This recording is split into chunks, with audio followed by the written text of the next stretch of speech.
പവിത്രം സീരിയലിന്റെ ഇന്നത്തെ എപ്പിസോഡ് തുടങ്ങുമ്പോൾ അമ്മ മാഷിന് വെള്ളമായിട്ട് വരുന്ന കാണുമ്പോൾ മാഷ് പറയാം, ഞാൻ നിന്നോട് വെള്ളമൊന്നും ചോദിച്ചില്ലല്ലോ അമ്മ, അത് പിന്നെ മാഷ് പറമ്പിൽ ജോലി ചെയ്തതല്ലേ അതുകൊണ്ട് കൊണ്ടുവന്നതെന്ന് പറയുമ്പോൾ മാഷ് പറയാം, അതോ നിന്റെ മകൻ ചൂട് പിടിപ്പിച്ചത് കൊണ്ട് തണുപ്പിക്കാൻ കൊണ്ടുവന്നതാണോ?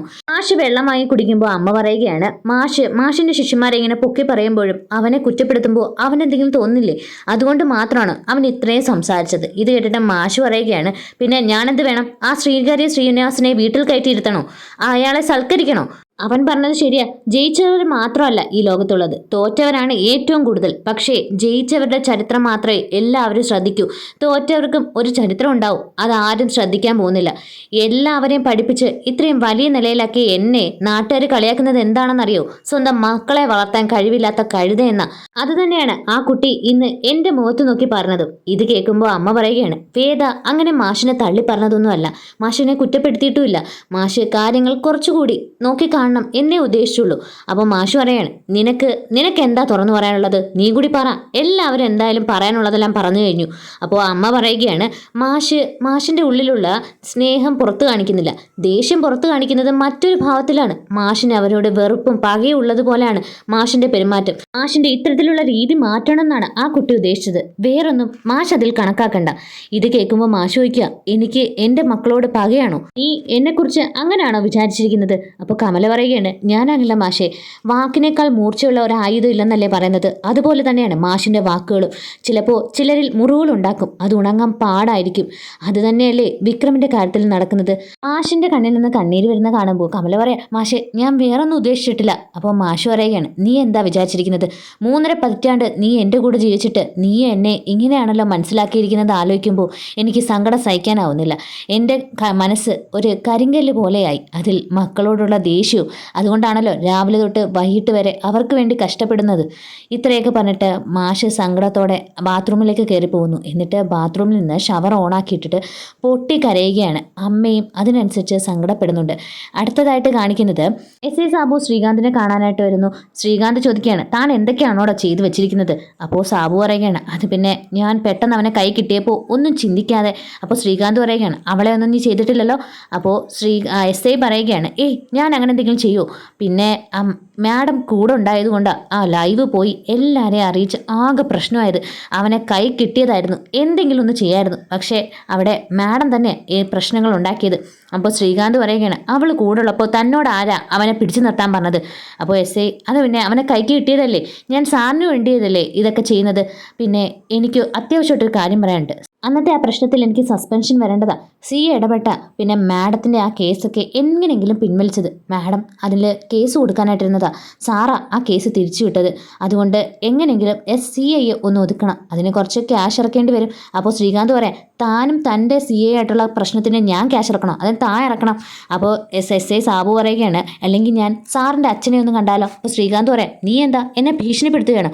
അപ്പോൾ SI പറയാം, അല്ല സാർ, സാറിൻ്റെ അച്ഛനും അവനോട് ദേഷ്യമുള്ളതല്ലേ, ഞാൻ എന്തെങ്കിലും ഒന്ന് ഇടപെട്ട് സംസാരിച്ചാലോ എന്ന് ആലോചിക്കുന്നത്. അപ്പോൾ ഇത് കേട്ടിട്ട് ശ്രീകാന്ത് പറയാം, അച്ഛനാണെങ്കിൽ ഇപ്പോൾ ഓരോ സന്യാസമെന്ന് പറഞ്ഞ് നടക്കുകയല്ലേ, കുംഭമേളയ്ക്കും പിന്നെ കാശി രാമേശ്വരമൊക്കെ പോയിരിക്കില്ലേ, പോയിട്ട് വരുമ്പോൾ റിട്ടയർഡ് ആവാൻ പോകുന്ന ആളാ, എന്തെങ്കിലും നല്ല വഴിക്ക് ചിന്തിച്ചാലോ, അവനെ തിരിച്ച് വീട്ടിൽ കയറ്റിയാലോ എന്നാണ് ഞാൻ ചിന്തിക്കുന്നത്. അപ്പോൾ സാബു പറയുകയാണ്, എങ്കിൽ സാർ ഒന്നുകൂടെ സൂക്ഷിക്കണം, അവൻ ആ വീട്ടിൽ കയറിയ സാറിന് പിന്നെ ഒരു വിലയും ഉണ്ടാവില്ല.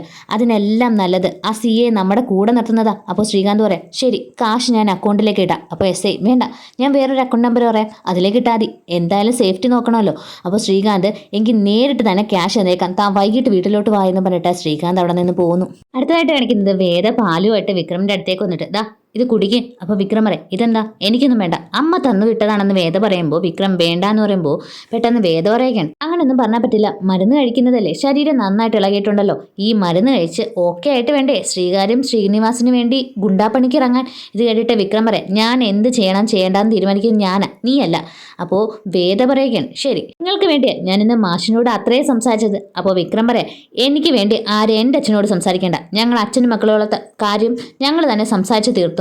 ഇത് കേൾക്കുമ്പോൾ വേദ പറയാം, അങ്ങനെ ഒരിക്കലും നടക്കില്ലെന്ന് അറിയാവുന്നത് കൊണ്ട് മാത്രമാണ് ഞാൻ ഇന്ന് കയറി സംസാരിച്ചത്. നിങ്ങളിന്ന് മാഷിനോട് പറയുന്ന കേട്ടല്ലോ, തോറ്റവരെ മനസ്സിലാക്കാൻ ആരുമില്ലെന്ന്. അങ്ങനെ തോറ്റവരുടെ കൂട്ടത്തിലാണോ നിങ്ങൾ? എല്ലാ വിഷയത്തിനും A+ വാങ്ങി ക്ലാസ്സിൽ ഫസ്റ്റ് ആയിരുന്നില്ലേ നിങ്ങൾ? അപ്പോൾ നിങ്ങളെക്കുറിച്ച് മാഷിന് പല ആഗ്രഹങ്ങളും ഉണ്ടായിരുന്നില്ലേ? അതിനെപ്പറ്റി നിങ്ങളെന്താ വിചാരിക്കാത്തത്? ഇതൊക്കെ കേട്ടിട്ട് വിക്രം പറയാണ്, ആണോ? എങ്കിൽ പിന്നെ നിന്റെ അച്ഛനും നിന്നെ പറ്റിയും നല്ല പ്രതീക്ഷ ഉണ്ടായിരുന്നായിരിക്കുമല്ലോ. പക്ഷെ അതൊക്കെ കളഞ്ഞിട്ടല്ലേ നീ ഈ വീട്ടിൽ വന്ന് കഴിയുന്നത്? അപ്പോൾ വേദ ഒന്നും മിണ്ടാൻ നിൽക്കുമ്പോൾ വിക്രം ചോദിക്കുക, എന്താടി ഇപ്പം നിനക്ക് ഒന്നും മിണ്ടാനില്ലേ? ഉപദേശിക്കാൻ ഇച്ചിരി എല്ലാവർക്കും നല്ല ഉത്സാഹം. ഇത് കേട്ടിട്ട് വേദ പറയുകയാണ്, അതെ, ഞാൻ മിണ്ടാൻ നിന്നത് അതുകൊണ്ടല്ല. ഞാൻ ഈ വീട്ടിലേക്ക് വരാൻ കാരണം ഞാനല്ല, നിങ്ങൾ തന്നെയാണ്. എൻ്റെ അച്ഛൻ്റെ പ്രതീക്ഷ ഇല്ലാതാക്കിയതും നിങ്ങൾ തന്നെയാണ്. നിങ്ങളൊന്ന് ആലോചിച്ച് നോക്ക്. അതുപോലെ തന്നെ നിങ്ങൾ ആ ശ്രീകാര്യം ശ്രീനിവാസന് വേണ്ടി എത്രയോ പേരുടെ ജീവിതം ഇല്ലാതാക്കിയിട്ടുണ്ട്. എത്രയോ പേരുടെ പ്രതീക്ഷയും ജീവിതവും നിങ്ങൾ കാരണം ഇല്ലാതായത് നിങ്ങൾ ഓർക്കുന്നുണ്ടോ? അന്ന് അമ്പലത്തിൽ വെച്ച് നിങ്ങളൊരു പെൺകുട്ടിയുടെ താലി പൊട്ടിച്ചെറിയാൻ നോക്കിയത്, ആ കുട്ടിക്ക് പിന്നീട് എന്ത് സംഭവിച്ചെന്ന് നിങ്ങൾക്കറിയാവോ? അപ്പോൾ ഇത് കേട്ടിട്ട് വിക്രം പറയാം, ഞാൻ വേറെ ആരുടെയും കാര്യം തിരക്കാൻ പോകാറില്ല. അപ്പോൾ വേദ പറയാണ്, നിങ്ങൾ തിരക്കില്ല, നിങ്ങൾക്ക് അതിൻ്റെ ആവശ്യവുമില്ല. നിങ്ങൾ ഓരോരുത്തരുടെയും ജീവിതം ഇല്ലാതാക്കാനല്ലേ അറിയൂ, അല്ലാതെ അവരുടെ ജീവിതം ഒന്നാക്കാൻ നിങ്ങളെ കൊണ്ടാവില്ലല്ലോ. എങ്കിലേ കേട്ടോ, ഞാൻ ഒരു ദിവസം ആ കുട്ടിയെ വഴിയെ വെച്ച് കണ്ടിരുന്നു. ആ കുട്ടി തന്നെ എന്നോട് പറഞ്ഞത്, ആ കുട്ടിയെ അന്ന് താലി കെട്ടിയ ആ ചെക്കനില്ലേ, ആ കുട്ടിയെ ഏതോ വണ്ടി വന്നിടിച്ചു. കുറേ നാൾ ഹോസ്പിറ്റലായിരുന്നു. ഇപ്പോൾ വീൽ ചെയറിലായിട്ട് ഒരു വീട്ടിലെ ഒരു മുറിയിൽ ഇരിപ്പുണ്ട്.